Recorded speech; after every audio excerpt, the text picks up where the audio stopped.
안녕하세요. 한류의 신과 해외 반응을 소개하는 한류 클래스 TV입니다. 오늘은 K-웨이브에 늦었지만 완전히 항복했습니다. 패션 디자이너의 한국 대중문화 여행이란 제목의 글로벌 잡지 미르에 실린 한류 기사를 살펴보겠습니다. K-팝 데모런터스를 보면서 개인적으로 느낀 점은 이 영화로 인해서 한류가 확실하게 확장되겠구나라는 생각이 들었습니다. 이 영화의 세계적 신드롬은 그동안 북미와 유럽에서 10대 문화로 여겨졌던 K-팝이 이제는 10대 이하의 어린이와 그 부모 세대까지 영향을 미치며 이 영화의 넷플릭스 1위 역주행을 계속 만들고 있습니다. 애플 TV 플러스에서는 팝드라는 제목의 K-팝과 서양팝 가수들의 콜라보 버라이어티 쇼가 방영 중인데, 이 쇼를 보다 보면 바로 떠오르는 생각이 K-팝은 세련되고 새롭다, 서양팝은 느리고 올드하다라는 생각을 하게 됩니다. 이런 생각이 과연 우리의 시각에서만 느껴질까요? 아마도 전세계 이 쇼를 시청하는 대부분의 시청자들이 느낄 것이고, K-팝은 그동안 너무 과소평가되었고 서양팝은 너무 과대평가되었다는 것을 느낄 것입니다. 글로벌 잡지 미르에 실린 이 기사를 보면 서양 패션 디자이너로서 그동안 한류에 대한 편견과 서양 문화가 더 우월하다라는 선입견을 벗어던진 서양 패션 디자이너의 고백이 재밌습니다.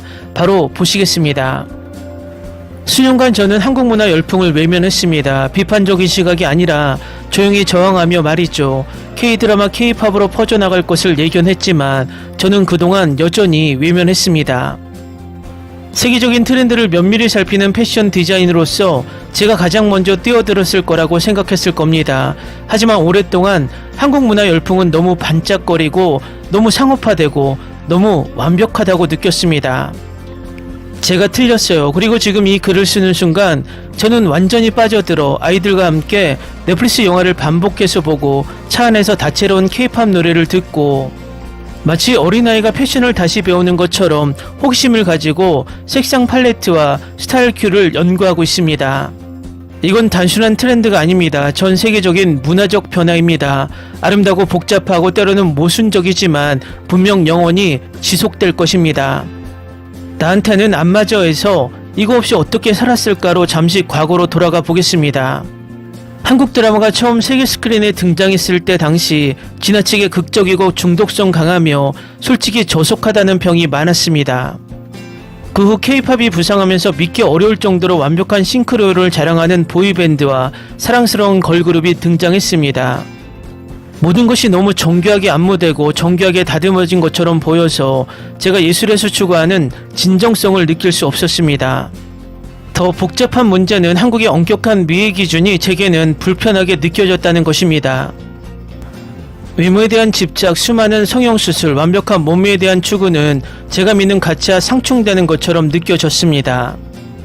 디자이너로서 저는 스타일을 통해 자기 표현을 추구하는 것이지 달성 불가능한 이상을 쫓기 위해 자기 이미지를 외과적으로 조용하는 것이 아닙니다. 그렇긴 하지만 저는 항상 개인적인 변화에 대한 권리를 지지해 왔습니다. 다만 사람들을 특정한 방식으로 바라보도록 강요하고 그것을 아름다움이라고 부르는 시스템에 대해서는 좀처럼 공감하지 못합니다. 그러다가 뭔가가 바뀌었어요. 몇 달 전 블랙핑크 로제와 브루노 마스가 부른 아파트라는 곡을 우연히 발견했는데 완전히 매료됐어요.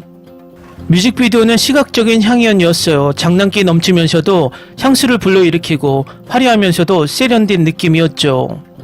핑크와 블랙의 배색은 마치 그리스를 떠올리게 하면서도 세련된 K-팝 감성으로 재해석된 것 같았어요. 보는 것을 멈출 수가 없었어요. 얼마 지나지 않아 넷플릭스 애니메이션 영화 K-팝 데모런터스에 푹 빠져버렸어요. 처음에는 호기심에 봤는데 나중에는 아이들과 함께 다시 보면서 중독성 있고 너무 달콤하고 말도 안 되게 재밌는 노래들을 따라 부르기도 했죠. 골든을 들어보시면 직접 확인해 보실 수 있을 거예요. 저희는 완전히 푹 빠졌답니다. 이미 한국 드라마 전문가인 15살 딸아이가 저를 설득해서 같이 앉아서 좋아하는 드라마를 보라고 했습니다. 저는 승낙했고 제 안에 무언가가 활짝 열리는 듯 했습니다. 순수함의 마법과 시각적인 디자인 한국 드라마와 영화에는 마법 같은 무언가가 있습니다. 서양 예능에서는 흔히 볼 수 없는 순수함과 부드러움이죠. 스토리는 예측 가능하고 심지어 진부하기까지 하지만 전달 방식은 너무나 진솔하고 감정적으로 열려 있어서 보는 사람을 무장해제시킵니다. 그리고 패션 디자이너로서 저는 시각적인 것에서 눈을 뗄 수 없었습니다. 스타일링, 무대 디자인, 색상, 동양과 서양, 전통과 미래가 융합된 스타일입니다. 그것은 아름다울 뿐만 아니라 매우 의도적인 것입니다. 모든 장면이 마치 색조를 통해 감정을 이해하는 사람이 컬러 그레이딩을 한 듯한 느낌을 줍니다. 모든 인상은 캐릭터의 변화를 보여줍니다. 미적 감각은 대담하고 디테일하며 상징성이 넘쳐납니다. 굳이 언어를 이해하지 않아도 그 분위기를 느낄 수 있습니다. 그로 인해 저는 완전히 다른 각도에서 다시 패션에 사랑에 빠지게 되었습니다. 하지만 그게 전부는 아닙니다. 한국은 부드럽고 몽환적인 컨텐츠만 만드는 것이 아닙니다. 예를 들어 역시 한국 드라마인 오징어 게임을 보세요. 폭력적이고 디스토피아적인 주제는 로맨틱 K-드라마의 부드러운 매력과는 정반대입니다. 이 작품은 한국 사회의 또 다른 면, 즉 어둠, 압박, 완벽함에 대한 대가를 보여줍니다. 저는 한국 문화가 바로 그런 면에서 매력적이라고 생각합니다. 모순이 있습니다. 그것은 빛과 그림자를 포함하고 있습니다. 그것은 동시에 고통스러울 정도로 현실적이면서도 환상적으로 초현실적일 수도 있습니다. 패션은 어떤가요? 디자이너로서 저는 궁금한 점이 있습니다. 한국의 미학이 장기적으로 글로벌 패션에 영향을 미칠까요?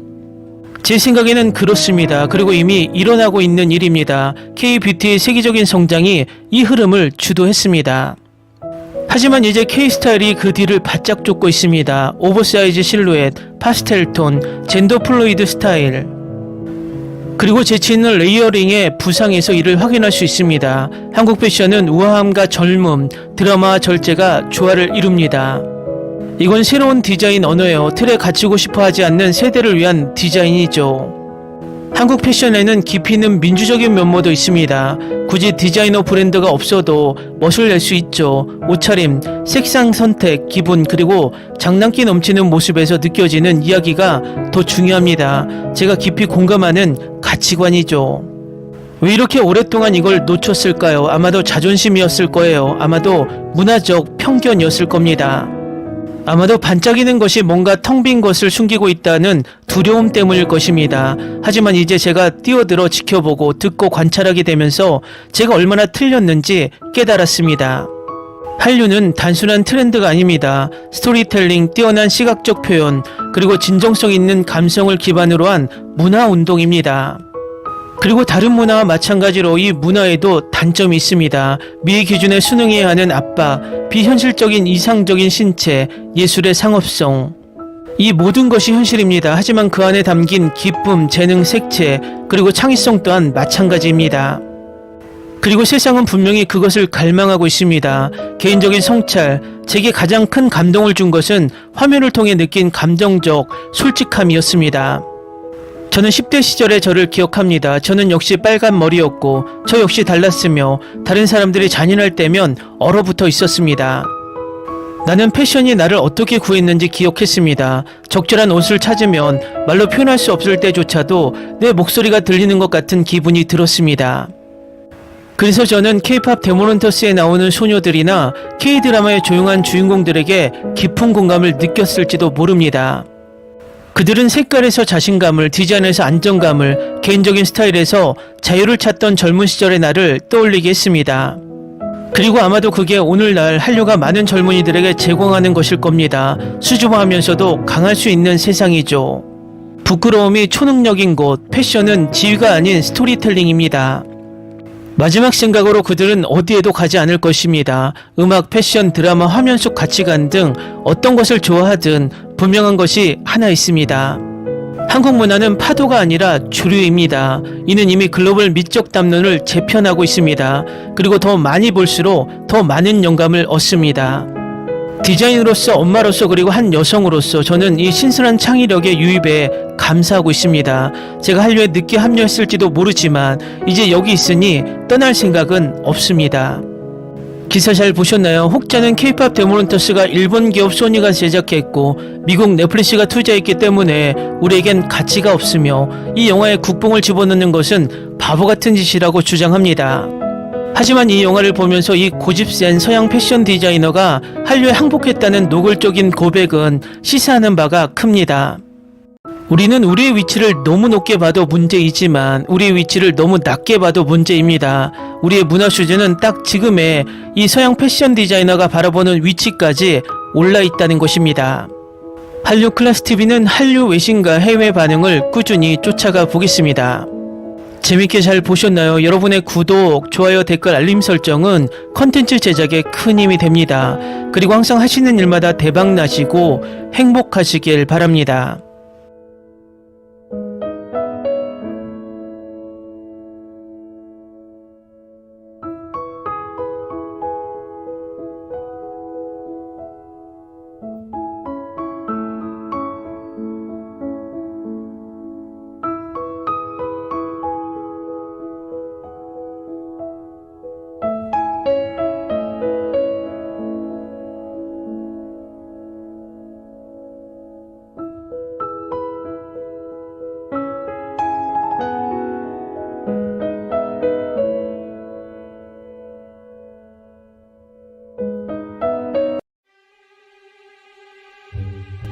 Ni se te ocurra. Olvida el ganso y los tomates. No hables de las ballenas. No es un acuario. No actúes como tonta. Sé que eras una genio. ¿Sí? No vayas a presumir, a la gente no le gusta eso. Y no digas cosas sin sentido. Y bueno, ¿terminamos? Hasta pronto. Abogada, tengo mucha curiosidad por conocerla.